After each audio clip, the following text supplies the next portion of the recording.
Hello friends, how are you all? Welcome back. This is Vaid Patade and today we are going to study about an animal cell. So without doing any delay, let us begin our today's video. Now let us look onto the first component of an animal cell, that is plasma membrane or a cell membrane. This is the outermost covering of the cell that separates the contents of the cell from its external environment. And the plasma membrane allows the entry and exit of some materials in and out of the cell. The cell membrane, therefore, is called as a selectively permeable membrane.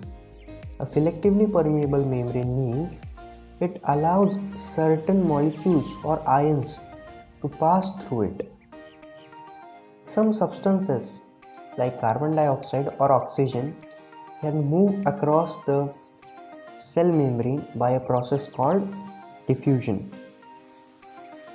And diffusion is the process in which there is a spontaneous movement of substances from a region of high concentration to the region of low concentration. Friends, you all might be knowing about the diffusion. We have studied this in our earlier classes as well. So let us see this with an example. Something similar to this happens in cells when, for example, some substances like carbon dioxide, which is cellular waste and requires to be excreted out by the cell, it gets accumulated in high concentration inside the cell, while in the cell's external environment the concentration of CO2 is low as compared to that inside the cell.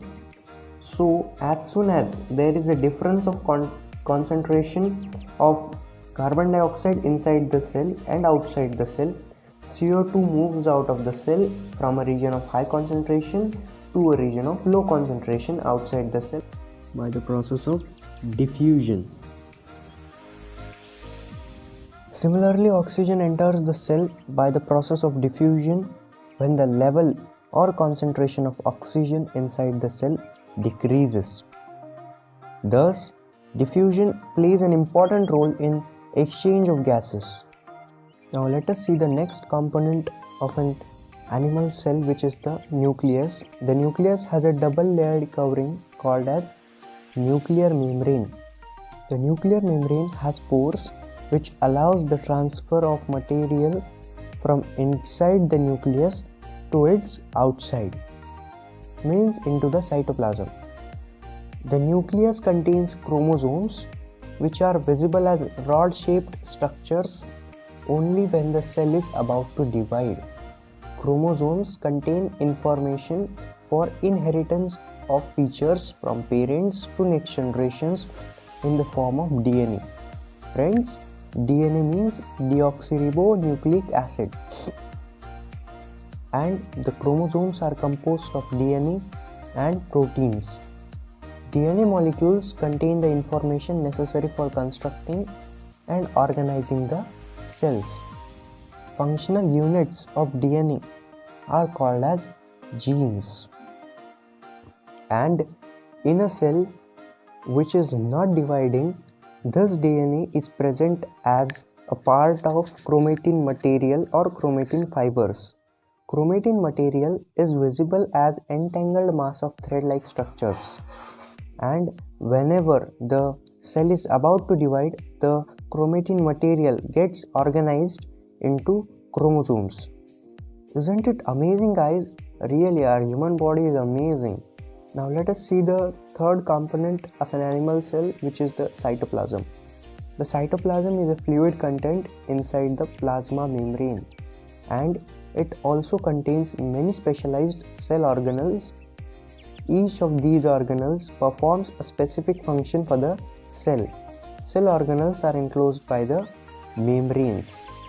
As we have seen, the plasma membrane for a cell, nuclear membrane for nucleus. In the same way, the organelles present in the cells even have membranes. Now let us study the cell organelles present in an animal cell. So, large and complex cells need a lot of chemical activities to support their complicated structure and function. And to keep these activities of different kinds separate from each other, these cells use membrane-bound little organelles within themselves.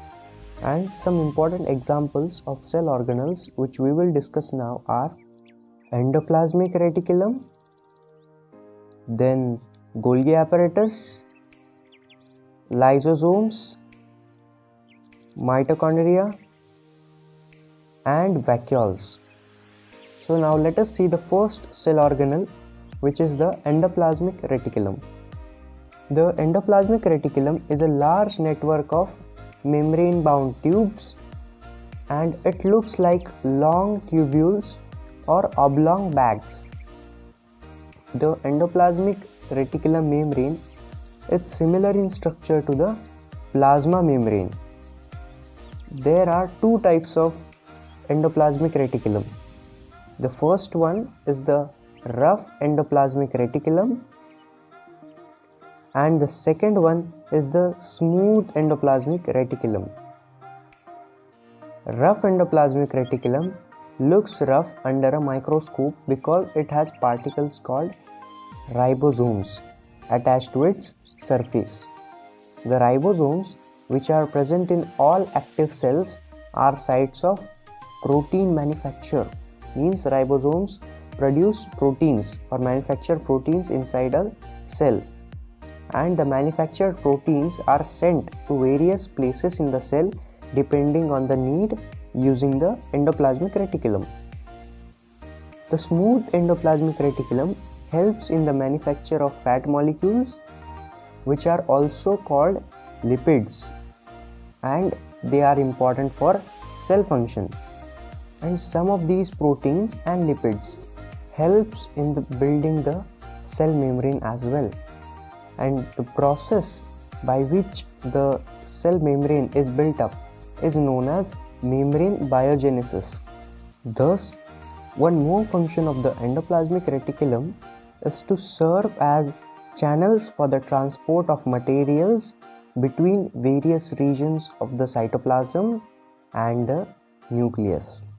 Now let us see the second cell organelle, which is the Golgi apparatus. The Golgi apparatus was first described by the Camillo Golgi, and Golgi apparatus consists of a system of membrane-bound vesicles arranged approximately parallel to each other in stacks and are called as cisterns. CISTERNS, cisterns. So these membranes often have connections with the membranes of endoplasmic reticulum and therefore constitute another portion of a complex cellular membrane system. The material synthesized near the endoplasmic reticulum is packaged and dispatched. Friends, dispatched means transported to various targets inside and outside the cell through the Golgi apparatus. Now the main function of the Golgi apparatus is the storage, modification and packaging of products. Then, in some cases, complex sugars may be made from simple sugars in the Golgi apparatus. The Golgi apparatus is also involved in the formation of lysosomes. So, the third cell organelle which we are going to study now is the lysosomes. Lysosomes are a kind of waste disposal system of the cell.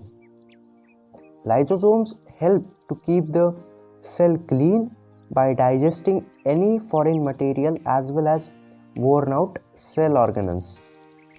Then foreign materials entering the cell such as bacteria or food as well as old organelles end up in the lysosomes. Lysosomes are able to do this because they contain powerful digestive enzymes capable of breaking down all the organic material.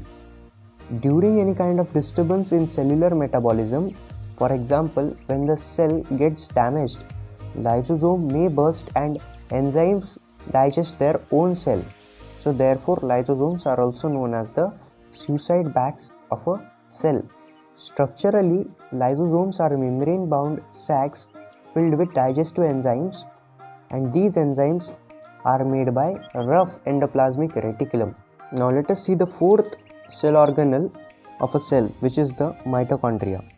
Mitochondria are known as the powerhouses of the cell, and the energy required for various chemical activities needed for life is released by mitochondria in the form of ATP molecules. Friends, ATP is termed as adenosine triphosphate.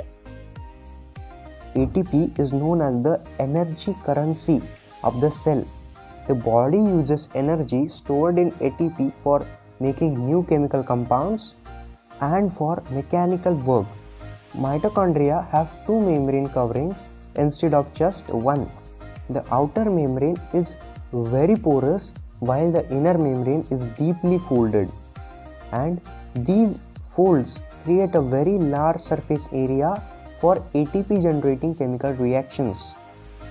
And mitochondria are strange organelles in the sense that they have their own DNA and own ribosomes, and therefore mitochondria are able to make some of their own proteins.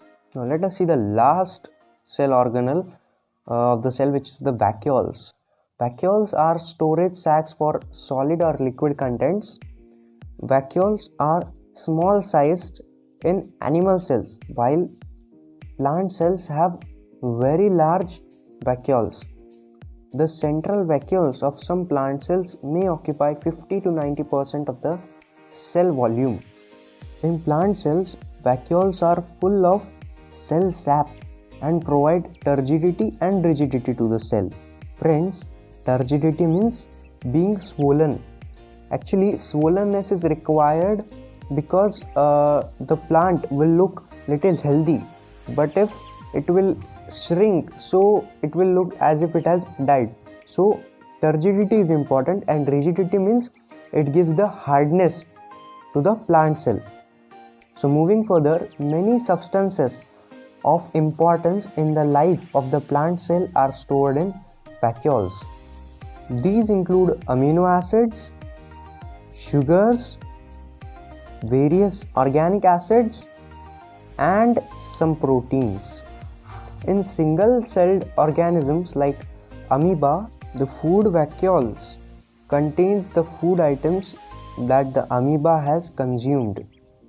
And in some unicellular organisms, specialized vacuoles also play important role in expelling excess water and some wastes from the cell. So friends, this was the study about an animal cell.